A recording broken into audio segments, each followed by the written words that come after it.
And that was what brought the whole, this the final, the final match was a little bit controversial. He came back, was trying to equalize that winning goal, and it didn't even really work out. All right, you're still watching the AFM Sports Podcast with me, I-Man, and of course, Coach Gaudi, aka Odakwe. FIFA World Cup 2026. What's up, bro? I mean, what do you think? What's your Well, take? this FIFA World Cup was one of the most controversial of the World Cups. There's a new, segment called hydration break. People were debating whether it should be cancelled or they should go on to take the hydration breaks. And then the final. Yeah. We made highlights upon the performance, the halftime performance that Shakira and Burna Boy, and I saw Justin Bieber too. Yeah. I saw Justin Bieber as well as other artists worldwide, and people were kind of bashed. It took exactly 27 minutes 19 seconds, almost half an hour, and people were like, "Charlie, the way Argentina was hyped up to just take their cup and take their glory," and some people were having a lot of controversy with the halftime break and how long it took and all that.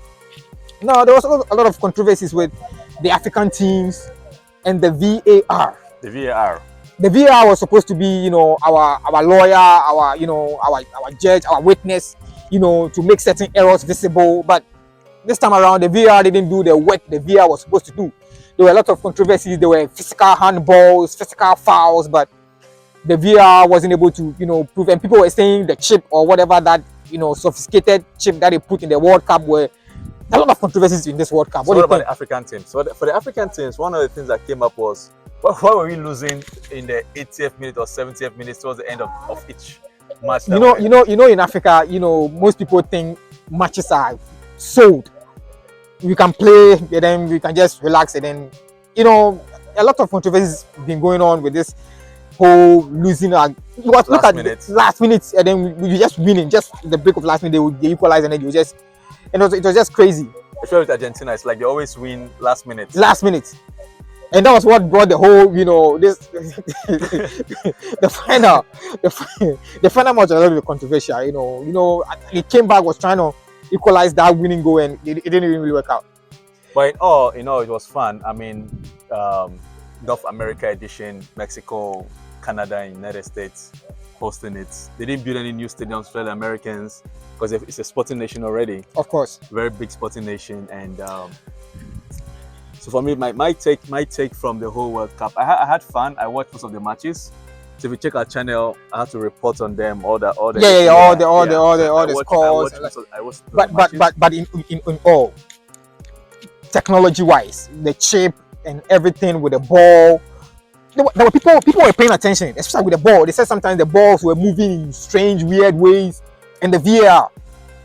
There were certain fouls that it was obvious, handballs and vivid fouls, but even I think one of these Switzerland player that had a red card. The intermediary body have cancelled his red card after the World Cup. They cancelled it. So these are things that we have to look upon and improve upon.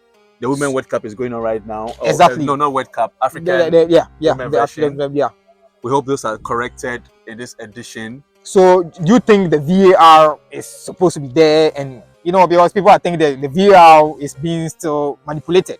Of course, we're no longer in the 50s, so times have changed. Technology has to find its way to incorporate that. For me, one of the best in recent memory, one of the best things that have been added to the sport is the 5 substitution.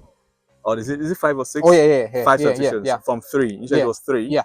That's still one of the best. It keeps the tempo of the game higher, so a coach can remove quite a almost number of half of the players. So that's one of the things I like. So with everything, keep improving.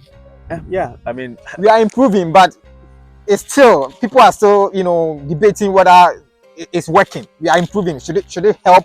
Is it helping? Because it's still being manipulated. You see the ball moving in strange ways.